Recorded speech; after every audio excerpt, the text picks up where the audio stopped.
Clerval then put the following letter into my hands. It was from my own Elizabeth. My dearest cousin. You have been ill. Very ill. And even the constant letters of dear kind Henry are not sufficient to reassure me on your account. You are forbidden to write, to hold a pen. Yet one word from you, dear Victor, is necessary to calm our apprehensions. For a long time I have thought that each post would bring this line, and my persuasions have restrained my uncle from undertaking a journey to Ingolstadt. I have prevented his encountering the inconveniences and perhaps dangers of so long a journey. Yet how often have I regretted not being able to perform it myself. I figure to myself that the task of attending on your sickbed has devolved on some mercenary old nurse, who could never guess your wishes nor minister to them with the care and affection of your poor cousin. Yet that is over now. Clerval writes that indeed you are getting better. I eagerly hope that you will confirm this intelligence soon in your own handwriting. Get well, and return to us. You will find a happy, cheerful home and friends who love you dearly. Your father's health is vigorous, and he asks but to see you, but to be assured that you are well, and not a care will ever cloud his benevolent countenance. How pleased you would be to remark the improvement of our Ernest. He is now 16 and full of activity and spirit. He is desirous to be a true Swiss and to enter into foreign service, but we cannot part with him, at least until his elder brother returns to us. My uncle is not pleased with the idea of a military career in a distant country, but Ernest never had your powers of application. He looks upon study as an odious fetter. His time is spent in the open air, climbing the hills or rowing on the lake. I fear that he will become an idler unless we yield the point and permit him to enter on the profession which he has selected. Little alteration, except the growth of our dear children, has taken place since you left us. The blue lake and snow-clad mountains, they never change, and I think our placid home and our contented hearts are regulated by the same immutable laws. My trifling occupations take up my time and amuse me, and I am rewarded for any exertions by seeing none but happy, kind faces around me. Since you left us, but one change has taken place in our little household. Do you remember on what occasion Justine Moritz entered our family? Probably you do not. I will relate her history, therefore in a few words.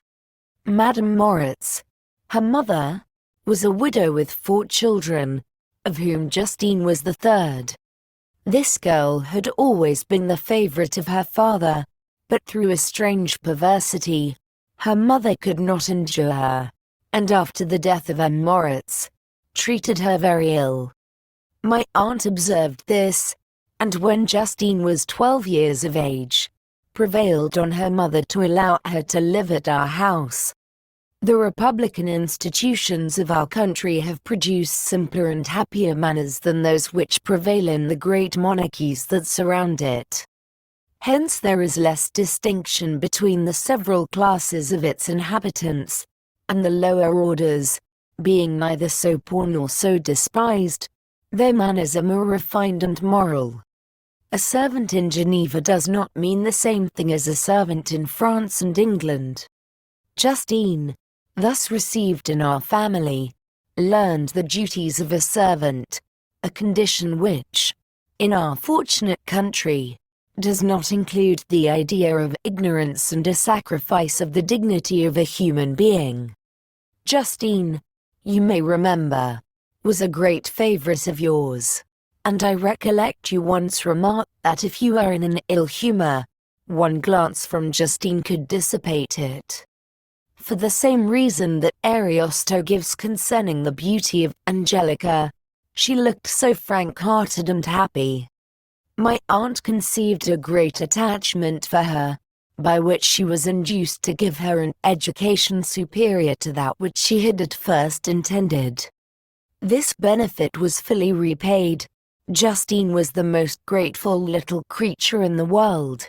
I do not mean that she made any professions, I never heard one pass her lips, but you could see by her eyes that she almost adored her protectress. Although her disposition was gay and in many respects inconsiderate, yet she paid the greatest attention to every gesture of my aunt. She thought her the model of all excellence and endeavored to imitate her phraseology and manners, so that even now she often reminds me of her. When my dearest aunt died, everyone was too much occupied in their own grief to notice poor Justine, who had attended her during her illness with the most anxious affection. Poor Justine was very ill, but other trials were reserved for her. One by one, her brothers and sister died, and her mother, with the exception of her neglected daughter, was left childless. The conscience of the woman was troubled. She began to think that the deaths of her favorites was a judgment from heaven to chastise her partiality. She was a Roman Catholic, and I believe her confessor confirmed the idea which she had conceived. Accordingly, a few months after your departure for Ingolstadt, Justine was called home by her repentant mother. Poor girl! She wept when she quitted our house. She was much altered since the death of my aunt. Grief had given softness and a winning mildness to her manners, which had before been remarkable for vivacity. Nor was her residence at her mother's house of a nature to restore her gaiety. The poor woman was very vacillating in her repentance. She sometimes begged Justine to forgive her unkindness, but much oftener accused her of having caused the deaths of her brothers and sister. Perpetual fretting at length threw Madame Moritz into a decline, which at first increased her irritability, but she is now at peace forever. She died on the first approach of cold weather, at the beginning of this last winter. Justine has just returned to us, and I assure you I love her tenderly. She is very clever and gentle, and extremely pretty. As I mentioned before, her mien and her expression continually remind me of my dear aunt. I must say also a few words to you, my dear cousin, of little darling William. I wish you could see him. He is very tall of his age, with sweet laughing blue eyes, dark eyelashes, and curling hair. When he smiles, 2 little dimples appear on each cheek, which are rosy with health. He has already had 1 or 2 little wives, but Louisa Byron is his favorite, a pretty little girl of 5 years of age. Now, dear Victor, I dessay you wish to be indulged in a little gossip concerning the good people of Geneva. The pretty Miss Mansfield has already received the congratulatory visits on her approaching marriage with a young Englishman, John Melbourne, Esq. Her ugly sister, Manon, married M. Duvillard, the rich banker, last autumn. Your favorite schoolfellow, Louis Manoyer, has suffered several misfortunes since the departure of Clerval from Geneva. But he has already recovered his spirits, and is reported to be on the point of marrying a lively pretty Frenchwoman, Madame Tavernier. She is a widow, and much older than Manoyer, but she is very much admired, and a favorite with everybody. I have written myself into better spirits, dear cousin, but my anxiety returns upon me as I conclude. Write, dearest Victor. 1 line, 1 word will be a blessing to us. 10,000 thanks to Henry for his kindness, his affection, and his many letters. We are sincerely grateful. Adieu, my cousin. Take care of yourself, and, I entreat you, write. Elizabeth Lavenza. Geneva, the 18th of March, 17. Dear Elizabeth, I exclaimed, when I had read her letter. I will write instantly and relieve them from the anxiety they must feel. I wrote, and this exertion greatly fatigued me, but my convalescence had commenced, and proceeded regularly. In another fortnight I was able to leave my chamber. One of my first duties on my recovery was to introduce Clerval to the several professors of the university. In doing this, I underwent a kind of rough usage, ill-befitting the wounds that my mind had sustained. Ever since the fatal night, the end of my labors, and the beginning of my misfortunes, I had conceived a violent antipathy even to the name of natural philosophy. When I was otherwise quite restored to health, the sight of a chemical instrument would renew all the agony of my nervous symptoms. Henry saw this, and had removed all my apparatus from my view. He had also changed my apartment, for he perceived that I had acquired a dislike for the room which had previously been my laboratories. But these cares of Clerval were made of no avail when I visited the professors. Waldman inflicted torture when he praised, with kindness and warmth, the astonishing progress I had made in the sciences. He soon perceived that I disliked the subject, but not guessing the real cause, he attributed my feelings to modesty, and changed the subject from my improvement to the science itself, with a desire, as I evidently saw, of drawing me out. What could I do? He meant to please, and he tormented me. I felt as if he had placed carefully, one by one, in my view those instruments which were to be afterwards used in putting me to a slow and cruel death. I writhed under his words, yet dared not exhibit the pain I felt. Clerval, whose eyes and feelings were always quick in discerning the sensations of others, declined the subject, alleging, in excuse, his total ignorance, and the conversation took a more general turn. I thanked my friend from my heart, but I did not speak.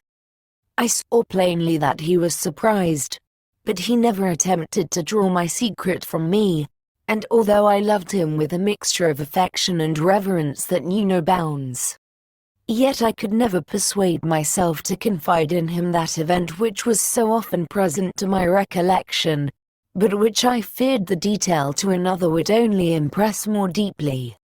Kremp was not equally docile, and in my condition at that time, of almost insupportable sensitivity, his harsh blunt encomiums gave me even more pain than the benevolent approbation of Waldman.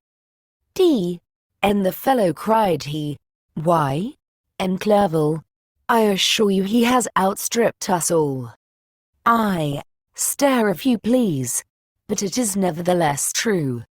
A youngster who, but a few years ago, believed in Cornelius Agrippa as firmly as in the Gospel, has now set himself at the head of the university, and if he is not soon pulled down, we shall all be out of countenance. Continued he, observing my face expressive of suffering. Frankenstein is modest, an excellent quality in a young man. Young men should be diffident of themselves. You know, Clerval, I was myself when young, but that wears out in a very short time. Kremp had now commenced an eulogy on himself, which happily turned the conversation from a subject that was so annoying to me. Clerval had never sympathized in my tastes for natural science, and his literary pursuits differed wholly from those which had occupied me. He came to the university with the design of making himself complete master of the Oriental languages, and thus he should open a field for the plan of life he had marked out for himself. Resolved to pursue no inglorious career, he turned his eyes toward the east, as affording scope for his spirit of enterprise. The Persian, Arabic, and Sanskrit languages engaged his attention, and I was easily induced to enter on the same studies. Idleness had ever been irksome to me, and now that I wished to fly from reflection, and hated my former studies, I felt great relief in being the fellow pupil with my friend, and found not only instruction but consolation in the works of the Orientalists. I did not, like him, attempt a critical knowledge of their dialects, for I did not contemplate making any other use of them than temporary amusement. I read merely to understand their meaning, and they well repaid my labors. Their melancholy is soothing, and their joy elevating, to a degree I never experienced in studying the authors of any other country. When you read their writings, life appears to consist in a warm sun and a garden of roses, in the smiles and frowns of a fair enemy, and the fire that consumes your own heart. How different from the manly and heroical poetry of Greece and Rome. Summer passed away in these occupations, and my return to Geneva was fixed for the latter end of autumn, but being delayed by several accidents, winter and snow arrived, the roads were deemed impassable, and my journey was retarded until the ensuing spring. I felt this delay very bitterly, for I longed to see my native town and my beloved friends. My return had only been delayed so long, from an unwillingness to leave Clerval in a strange place, before he had become acquainted with any of its inhabitants. The winter, however, was spent cheerfully, and although the spring was uncommonly late, when it came its beauty compensated for its dilatoriness. The month of May had already commenced, and I expected the letter daily which was to fix the date of my departure, when Henry proposed a pedestrian tour in the environs of Ingolstadt, that I might bid a personal farewell to the country I had so long inhabited. I acceded with pleasure to this proposition. I was fond of exercise, and Clerval had always been my favorite companion in the ramble of this nature that I had taken among the scenes of my native country. We passed a fortnight in these perambulations. My health and spirits had long been restored, and they gained additional strength from the salubrious air I breathed, the natural incidents of our progress, and the conversation of my friend. Study had before secluded me from the intercourse of my fellow creatures, and rendered me unsocial, but Clerval called forth the better feelings of my heart. He again taught me to love the aspect of nature, and the cheerful faces of children. Excellent friend, how sincerely you did love me, and endeavored to elevate my mind until it was on a level with your own. A selfish pursuit had cramped and narrowed me, until your gentleness and affection warmed and opened my senses. I became the same happy creature who, a few years ago, loved and beloved by all, had no sorrow or care. When happy, inanimate nature had the power of bestowing on me the most delightful sensations. A serene sky and verdant fields filled me with ecstasy. The present season was indeed divine. The flowers of spring bloomed in the hedges, while those of summer were already in bud. I was undisturbed by thoughts which during the preceding year had pressed upon me, notwithstanding my endeavors to throw them off, with an invincible burden. Henry rejoiced in my gaiety, and sincerely sympathized in my feelings. He exerted himself to amuse me, while he expressed the sensations that filled his soul. The resources of his mind on this occasion were truly astonishing. His conversation was full of imagination, and very often, in imitation of the Persian and Arabic writers, he invented tales of wonderful fancy and passion. At other times he repeated my favorite poems, or drew me out into arguments, which he supported with great ingenuity. We returned to our college on a Sunday afternoon. The peasants were dancing, and everyone we met appeared gay and happy. My own spirits were high, and I bounded along with feelings of unbridled joy and hilarity.